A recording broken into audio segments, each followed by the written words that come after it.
lot to cover, so let's jump right in with disadvantage number 1, small businesses hurt. I have 3 responses. My first response is that of no change from the status quo. In essence, right now, small businesses are taxed at a rate of 50%, and after the affirmative team is passed, that rate is unchanged. My second response, no quantification whatsoever as to how many small businesses are going to be hurt, and more importantly, how many jobs are going to be hurt. And my third response is that of unweighted, and this is why it needs to be quantified, because unless you can weigh this disadvantage against the affirmative team's advantages, it does not stand. Right now, we know that small businesses are going to be hurt, but we don't know how they're going to be hurt or how many jobs are going to be lost. That does not compare to a massive increase in wages that has been quantified by the affirmative team. This disadvantage does not stand because it's not quantified. Let's go on to the second disadvantage, and that was of a substantial loss of revenue. I have 6 responses to this. Let's start off with the first response, and you can tag this as a drop in the bucket relative to our debt. Now, right now we have a debt of approximately $16 trillion. After the affirmative team's plan is passed, we will have a debt of approximately $16.04 trillion. My second response is that of no breaking point. Now, what the negative team has not done is proven to us that increasing our debt to $16.4 trillion is going to cause an S&P downgrade. It's going to cause investment to decrease substantially. They haven't shown us there to be a breaking point by passing the affirmative team's plan. My third response is that of $400 billion max. They said that somehow we'd be losing $1.2 trillion over the next 10 years. However, they agreed to the fact that we'd only be losing $40 billion every year. So 40 times 10 equals $400 billion, which means over 10 years we're going to lose $400 billion. Not like what the CRS said, of losing $1.2 trillion.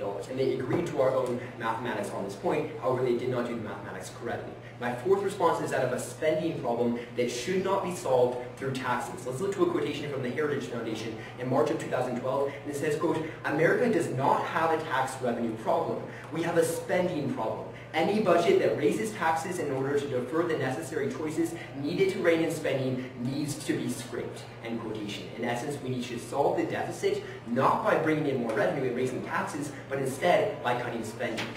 My fifth response is that if impacts were completely unquantified. First off, we don't know if the impacts are going to occur when only a small amount of debt is added. And second off, we don't even know how substantial those impacts were. These are completely unweighted compared to the affirmative team's advantages. And my sixth response is that of times 4. I'd like to point you back to the evidence we read underneath our harm number 1 subpoint A from Allison Felix. And she said for every $10 billion brought in by the corporate tax, wages go down by $40 billion. So let's look to another quotation supporting this from Apartment author and Matthew H. Jensen writing for AEI in June of 2011. And they say, quote, "Using information on U.S. wages and tax revenue, the estimate implies that every additional dollar of tax revenue leads to a $4 decrease in aggregate real wages. In essence, more corporate tax revenue decreases wages." What does that mean?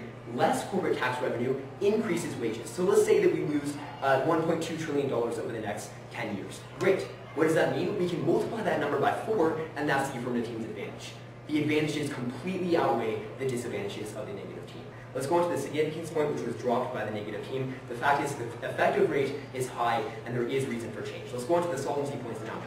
And so response to the first solvency point was that we'd only be reaching 20% and not 25%. And my one response was that of a 25% statutory rate. The evidence calls for us to reduce the statutory rate to 25%, and that's exactly what the affirmative team is doing. We're not dealing with the effective rate. The effective rate is going to be lower, but the only thing that the federal government can change is the statutory rate. And that's what all the evidence is referring to when they're talking about a 25% rate. Let's go on to the advantage responses to the heritage cards. I have 2 responses. First off, the benefits are amplified. They claimed that because actually, in fact, the heritage card was only talking about federal rate and not the state rate, then we're not actually at the 25% number. But in fact, if we really look at this, if the heritage was only talking about the federal rate, and when we take into account, when we cut the federal rate below what heritage suggested, all that means is that the benefits that heritage talked about are going to be amplified, because instead of reaching a 25% rate, we're lower than that, which means all the benefits that they talked about are only going to be amplified. My second response, you can tag is Roy Wolverson,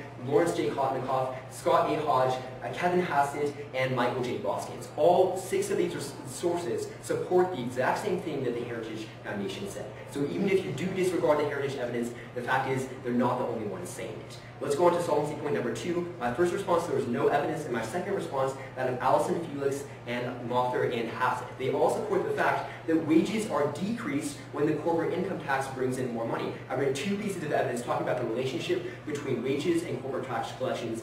Both identified that relationship as 1 to 4. I urge you to vote for the criterion of economic efficiency and vote to increase wages in the United States. Thank you.